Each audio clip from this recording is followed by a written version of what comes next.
While almost every commander in the Russian army was sending telegrams urging Nicholas II to give up his throne, three men did something nobody expected. They said no. They offered their troops. They offered to fight. They offered to die defending a Tsar who, within days, would be a prisoner in his own country. Their names rarely make it into the popular story of the Russian Revolution, but their choice, and what it cost them, says something far more disturbing about loyalty than the betrayal that surrounded them. By early March 1917, the picture inside Russian military headquarters looked almost unanimous. Chief of Staff Alexeyev had quietly gathered consensus from nearly every front commander. The Tsar should abdicate. One by one, the generals agreed, except three of them didn't.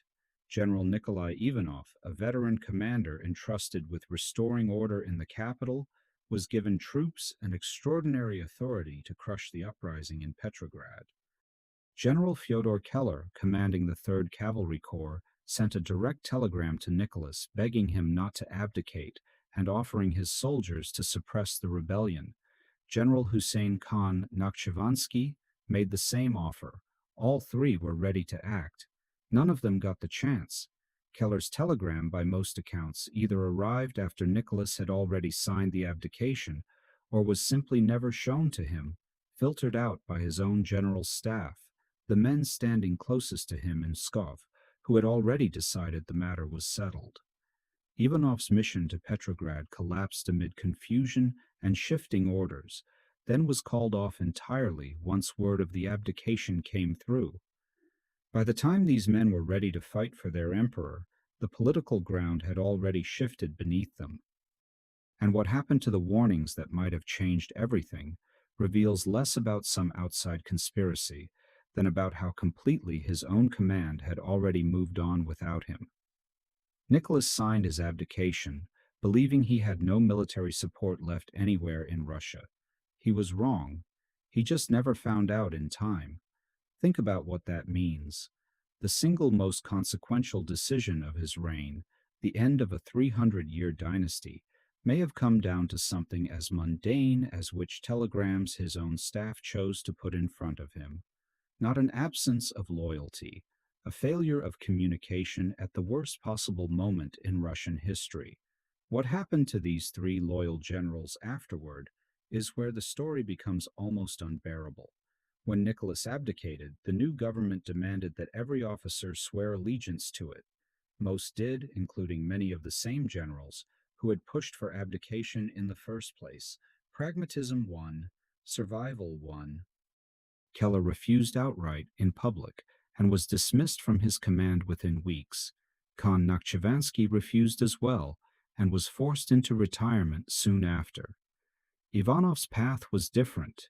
He was arrested almost immediately after the abdication and held under investigation for months before being released on Kerensky's personal order due to his failing health. None of the three lived to see the civil war's end. Keller spent the following year and a half searching for a cause worth fighting for in a country that no longer wanted him. He found one defending Kiev against Ukrainian nationalist forces in December 1918 and was killed there, still refusing even then to renounce his loyalty to the monarchy. Khan Nakhchivanski was arrested by the Bolshevik secret police in May 1918 and held for months in a Petrograd prison alongside several Romanov Grand Dukes.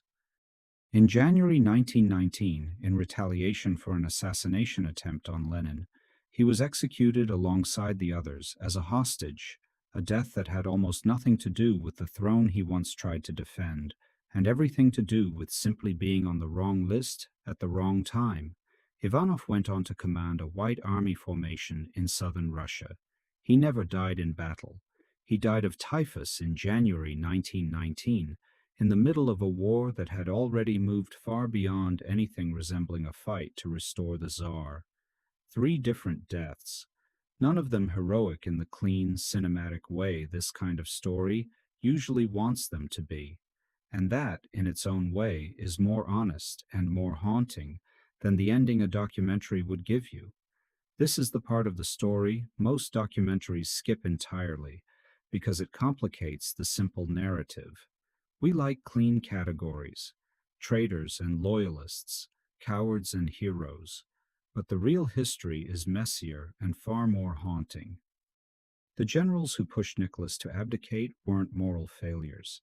Many genuinely believed it was the only way to save Russia from collapse, and the three who refused weren't simply braver or more honorable.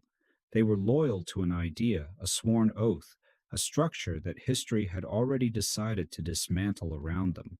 Loyalty didn't save any of them. It just shaped the path that led to how each of them died. There's an uncomfortable question hiding inside this story, one that has nothing to do with monarchy or military oaths specifically. When the world around you changes completely, when the system you trusted no longer functions the way it used to, what do you owe to the promise you made before everything fell apart? Ivanov, Keller, and Nakhchivanski answered that question, each in his own way, with the rest of his life.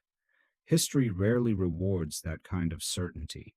It just remembers quietly that they never wavered, even when almost everyone around them did.